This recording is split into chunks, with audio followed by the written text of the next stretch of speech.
বাজে এখন 6:30 আর আমরা শক্তিগড় ঢুকে গেছি।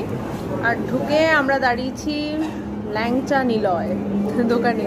অ্যান্ড এই দোকানটা দেখে আমি মানে মনে পড়লো যে এই দোকানটায় সেম দোকানটায় আমি দাঁড়িয়েছিলাম যখন একবার আমি আর রাকা ভলভো বাস করে আমরা কলকাতা থেকে যাচ্ছিলাম চিত্তরঞ্জন।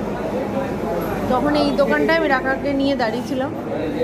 রাকা ওখানে নিজের ক্রিয়াকর্ম করেছিল, মনে আছে আমার দোকানটা। যাই হোক, এখানে যে সোনাই নিয়েছিল একটা, কি এটা কি নিয়েছিলিস? আমি কিছুই নিইনি, আমি শুধু স্লাইস। এটা কি নিল বাবা? Milk cake.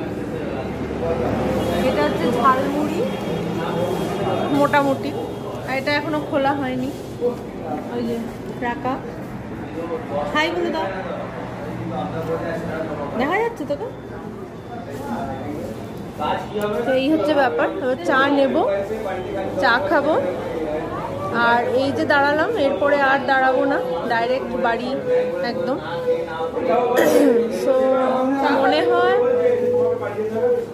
সো মনে হয় 3 ঘন্টা আরও লাগবে, মানে 6:30 তো 9:30 মধ্যে ঘরে ঢুকে যাবো। Hope so.